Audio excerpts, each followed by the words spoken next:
सबसे पहले आप सभी को मेरा नमस्कार। आज हम गुजरात बोर्ड हिंदी मीडियम का हिंदी प्रथम भाषा फर्स्ट लैंग्वेज का एक चैप्टर 15 नंबर का मुर्दहिया ये एक्सप्लेन करने जा रहे हैं, जो आपको हायर टाट टाट में बहुत ही हेल्पफुल होंगे। तो चलिए, मुर्दहिया प्रोफेसर रामचंद्र ने इन्हें यहाँ पे जो है रिप्रेजेंट किया है। पाठ का उद्देश्य क्या है? तो सबसे पहले ये स्टडी करेंगे हम। इस पाठ का अध्ययन के उपरांत आप भारतीय सामाजिक संरचना की विविधता, सामाजिक संरचना जो है उसकी विविधता, जड़ता और विषमता जीवन को समझ सकेंगे कि जो हमारी सामाजिक रचना है, सामाजिक संरचना है, उसमें क्या-क्या विविधता है, उसमें क्या-क्या विषमताएँ हैं, ठीक है? उनसे रिलेटेड हमारा जो जीवन है उसको हम समझ सकेंगे। हिंदू सामाजिक व्यवस्था की जटिलता, हिंदू में जो सामाजिक व्यवस्था है और उसकी जटिलता है उसको भी हम समझ सकेंगे। जूझते दलित वर्ग के एक बालक की अंतर्व्यथा को जान सकेंगे। यहाँ पे एक बालक है जो किससे जूझ रहा है? अपनी अंतर्व्यथा से जूझ रहा है। और किस वर्ग का है वो बालक? दलित वर्ग का है। तो आज हम उसके बारे में जान सकेंगे। शिक्षण तंत्र में व्याप्त जातिगत भेदभाव की मानसिकता को परख सकेंगे। और जो हमारे शिक्षण तंत्र में, ठीक है, एजुकेशन सिस्टम में हम कह सकते हैं कि आज जो जातिगत भेदभाव है, इसकी मानसिकता को हम परख सकेंगे, जान सकेंगे। लोक जीवन की विविध छवियाँ, लोगों के जीवन की विविध छवियाँ, सामाजिक सच्चाइयों की पड़ताल कर सकेंगे, इंक्वायरी कर सकेंगे उसकी। समतापरक समाज की आवश्यकताओं को समझ सकेंगे कि समाज की क्या आवश्यकताएँ हैं, उसको भी हम जान सकेंगे। तो चलिए स्टार्ट करते हैं प्रस्तावना। दलित समाज आंदोलन के इतिहास में आत्मकथाओं का महत्वपूर्ण स्थान है। दलित साहित्य आंदोलन के इतिहास में आत्मकथाओं का महत्वपूर्ण स्थान है। कौन से साहित्य में? दलित साहित्य में। दलित आत्मकथाएं केवल आत्मविश्लेषण का या आत्मवृत्तांत नहीं है, अपितु स्व का सामूहिक एवं सामाजिक रूपांतरण है। डॉक्टर तुलसीराम, बहुत ही इम्पोर्टेंट है ये डॉक्टर तुलसीराम, इन्हीं के द्वारा रचित है जो है मुर्दहिया, जो अभी हम पढ़ रहे हैं। मात्र एक आत्मकथा नहीं है, बल्कि लेखक के व्यक्तिगत पारिवारिक जीवन के साथ साथ आसपास के सभी वर्गों, जातियों के सामाजिक सांस्कृतिक संबंधों और उनकी जटिलताओं की भी रचनात्मक अभिव्यक्ति है। हिंदू समाज और घर परिवार में उपेक्षा, अनादर और अपमान झेलते एक बालक की त्रासद जीवन स्थिति की यह कृति यथार्थ चरित्र है। यह कृति क्या है? एक यथार्थ रचती है। यथार्थ मतलब क्या होता है? सच्चाई, वास्तविकता। हिंदू सामाजिक व्यवस्था में व्याप्त जातिगत भेदभाव, अपमान, उत्पीड़न, घृणा, धार्मिक जड़ता, कर्मकांड, अंधविश्वास और विद्रूप परंपराओं की बारीक परतों को मुर्दहिया जो है उघाड़ती है, मतलब उसको खोलती है परत को। तमाम सामाजिक आर्थिक विषमताओं एवं जटिलताओं की सच्चाइयों से गुथी हुई यह आत्मकथा, हम जो पढ़ रहे हैं क्या है? मुर्दहिया ये एक आत्मकथा है। समता, मैत्री, प्रेम, करुणा का मानस रचती है। ज्योतिबा फूले और डॉक्टर भीमराव अंबेडकर की विचारधारा पर आधारित दलित साहित्य के मुख्य सरोकारों की यह कृति इन्हीं संदर्भों से जुड़ जाती है।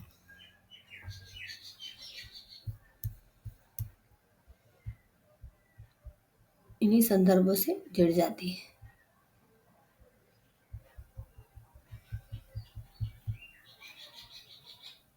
चलिए तो शुरू करते हैं। मुर्दहिया और दलित जीवन की त्रासदी।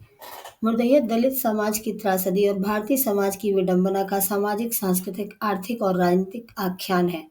यह कृति समाज, संस्कृति, इतिहास और राजनीति की उन परतों को खोलती है जो अभी तक अनकहा, अनछुआ था, जहाँ ना तो ठीक से साहित्य पहुँच सका था और न ही अन्य कोई पद्धति शास्त्र। यह आत्मकथा वह पन्ना पलटती है जहाँ किसी साहित्यकार, इतिहासकार और समाजशास्त्री की दृष्टि नहीं पहुँच सकी थी। इस अर्थ में मुर्दहिया साहित्य, इतिहास और समाजशास्त्र के अधूरेपन एवं एकांगीपन को संविदित कर खालीपन को संपूरित करती है। यह कृति हिंदू व्यवस्था की जड़ता एवं विद्रुपता के तह तक ले जाती है। भाषा, साहित्य एवं संस्कृति के विकास में मुर्दहिया की महत्वपूर्ण भूमिका है। मुर्दैया जैसी रचनाएं विषमता परक समाज को समता में बदलने की पृष्ठभूमि तैयार कर रही है। हिंदू समाज में व्याप्त हिंसा, घृणा, शोषण एवं वर्चस्व को मुर्दैया बेपर्दा करती है।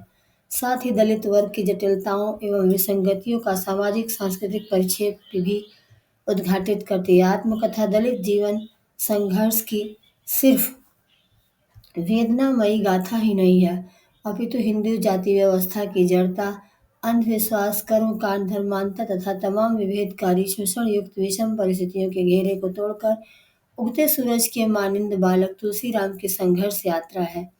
अपमान, घृणा, उपेक्षा और विपन्नता की वेदना से गुजरते दलित वर्ग के बालक की मनोदशाओं की सच्ची कहानी है मुर्दैया। अपने ही देश में विभिन्न जातियों में बटे हुए समाज की खाइयों और मनुष्य समाज की खाइयों और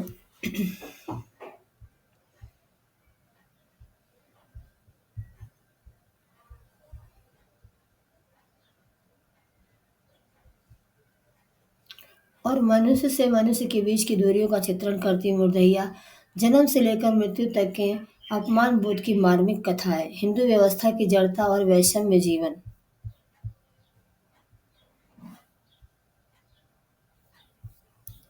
मुरैया हिंदू धर्म और संस्कृति की विद्वता और क्रूरता का दस्तावेजीकरण है।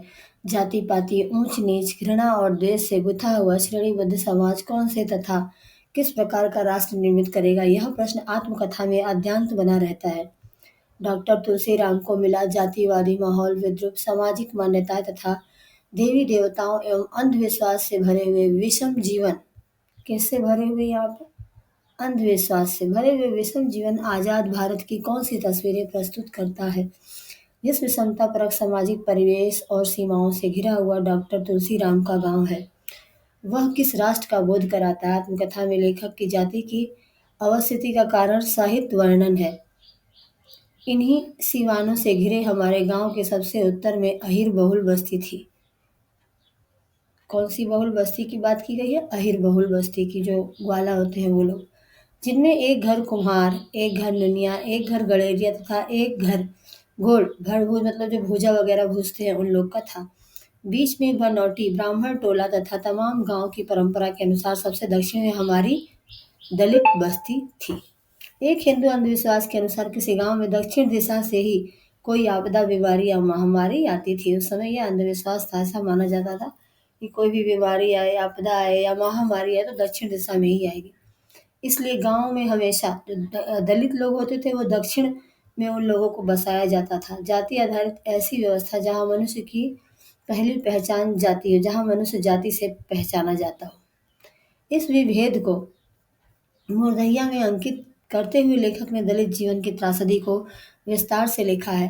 खेत मजदूरी पर आश्रित दलित जीवन की विभीषिका और शोषणकारी परंपरा को बड़े निर्विकार भाव से यथार्थवादी चित्रण किया गया है। तुलसीराम कहते हैं डॉक्टर तुलसीराम कहते हैं कि मेरे दादा परदादा गांव के ब्राह्मण और जमींदारों के खेतों पर बंधुआ मजदूर थे। उन जमींदारों ने ही कुछ खेत उन्हें दिया था। गांव के अन्य दलित भी उन्हें जिम्मेदारी के यहाँ हरवाही हल चलाने का काम करते थे। यह हरवाही पुष्ट दर पुष्ट चलती आ रही थी। देखिए ये कोट्स है, ये कोट्स आपका एग्जाम में पूछा जा सकता है, किसी भी एग्जाम में, वो चाहे टेट टैट का हो या फिर टीजीटी पीजीटी का हो या फिर यूजीसी नेट का हो। तो क्या लिखते हैं डॉक्टर तुलसीराम? मेरे दादा परदादा गांव के ब्राह्मण जमींदारों के खेतों पर बंधुआ मजदूर थे। उन जमींदारों ने ही कुछ खेत उन्हें दे दिया था। गांव के अन्य दलित भी उन्हीं जमींदारों के यहाँ हरवाही हर चलाने का काम करते थे। ये हरवाही पुश्त दर पुश्त चली आ रही थी, मतलब एक जनरेशन से दूसरे जनरेशन तक चली जा रही थी। जजमानी प्रथा के भयावह स्वरूप का विस्तृत चित्रण करते हुए डॉक्टर तुलसीराम ने अकाल के दिनों में भूखमरी के शिकार वंचित समुदायों की बेबसी को दर्शाया है। जब अकाल पड़ा था उस समय जब जो लोग भूखमरी के शिकार हुए थे और जो ऐसे समुदाय जो वंचित से किसी भी सुख सुविधा से, उनकी बेबसी उनकी लाचारी को यहाँ पे तुलसीराम ने दर्शाया है। नाइयों, धोबियों, मुसहरों और नटों की बदहाली का मार्मिक चित्रण किया गया है मुर्दैया में।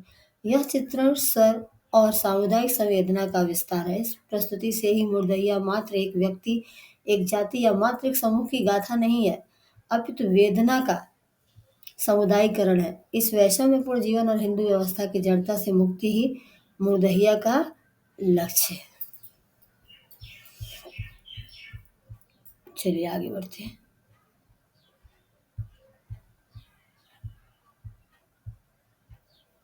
मुर्दहिया में शोषण और अपमान विभिन्न स्तर के हैं।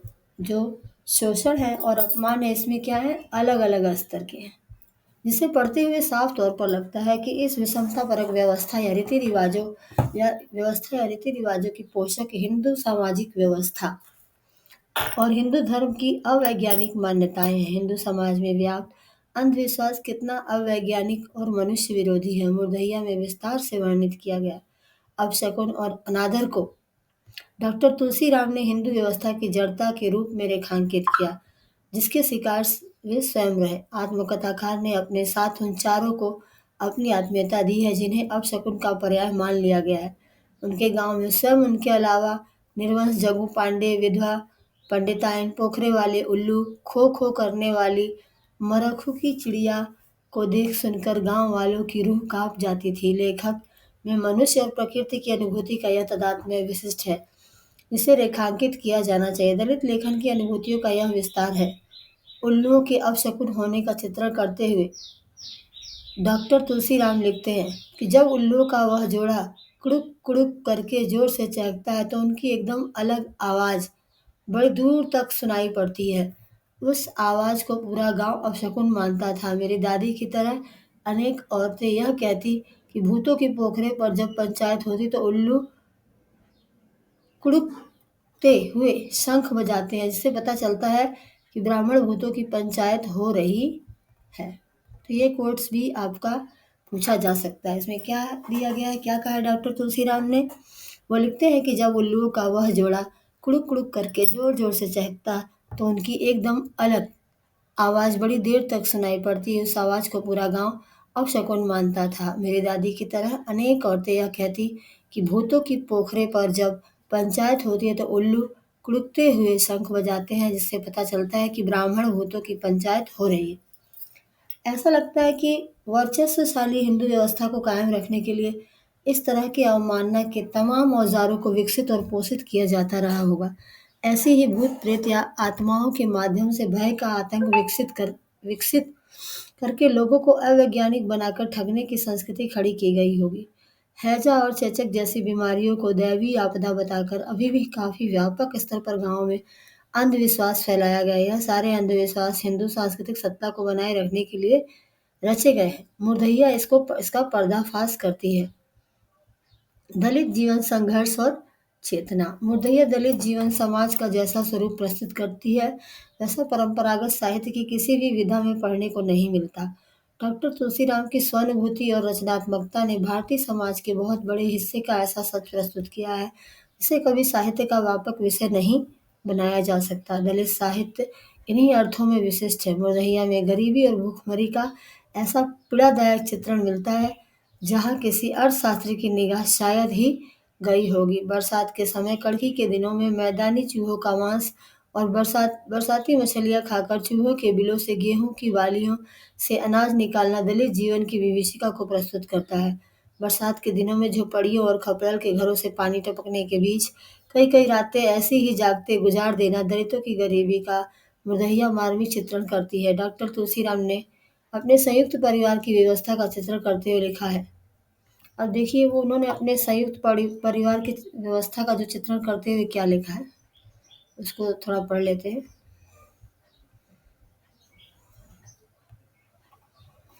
उन्होंने लिखा है कि हमारा संयुक्त परिवार बहुत बड़ा था, किंतु घर में एक भी रजाई या कंबल नहीं था। वैसे भी घर में कपड़ों की कमी हमेशा रहती थी। मेरे पिताजी पूरी धोती कभी नहीं पहनते। वे एक ही धोती के दो दो टुकड़े करके बारी बारी से पहनते। ओढ़ने का कोई इंतजाम न होने से गांव के लगभग सारे दलित रात भर ठिठुरते रहे। ठिठुरन भरे जीवन जीने के अभिशप्त दलितों की पीड़ा की सीमा का कोई अंत नहीं दिखाई देता।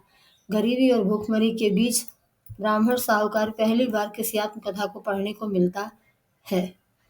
एक सेर अनाज के बदले सवा सेर अनाज का भुगतान ब्राह्मण साहूकारी का नमूना थी। धीरे धीरे चक्रवृद्धि ब्याज में बदलते जाना और ब्राह्मण मुनाफाखोरी के खिलाफ बगावत तथा तनातनी के माहौल का क्रूर की लड़ाई में तब्दील हो जाना अंकुरित होती दलित चेतना की वानगी है। जब भी लाठी डंडे की नौबत आती, गांव के सारे दलित पंचायत के लिए हमारे घर चौधरी चाचा के यहाँ आते। उसी कुएं के चबूतरे पर पंचायत होती और चौधरी चाचा सबकी राय से कुर बांध देते थे। चाचा के यहाँ आते, उसी कुएं के चबूतरे पर पंचायत होती और सर यहाँ चौधरी चाचा सबकी राय के कुर बांध देते। कुर बांधने का मतलब था कि किसी निर्धारित समय तक स्थान पर जमीन पर खपड़े से एक खूब लंबी रेखा खींच देना। उस रेखा के दोनों तरफ काफी दूर पर दोनों परस्पर विरोधी पक्ष खड़े होते। रेखा के इस पार खड़े दलित उस पार खड़े ब्राह्मणों की चुनौती देते। यदि हिम्मत हो तो रेखा पार करके दिखाए। यदि ब्राह्मण रेखा पार कर लेते तो तुरंत दलितों से लड़ाई शुरू हो जाती। ब्राह्मण हमेशा भाले और बल्लम से लैस रहते थे, किंतु दलित सिर्फ लाठियां रखते। ऐसे कुरबंदी लड़ाइयों में दलित महिलाओं की वीरता देखते ही बनती थी। यह वह पृष्ठभूमि है जो धीरे धीरे दलितों में आ रही चेतना का भान कराती है। आत्मसम्मान से आगे बढ़कर अधिकारों के लिए संघर्ष करने का नमूना है। कुरबंदी लड़ाइयों की परंपरा को महाभारत के कुरुक्षेत्र में संपन्न युद्ध से जोड़कर डॉक्टर तुलसीराम मुर्दहिया के माध्यम से साहित्य में दलितों की भूमिका का नया रूप प्रदान करते हैं। मुर्दहिया में चित्रित बाल मनोदशा और भेदभावपूर्ण शिक्षण तंत्र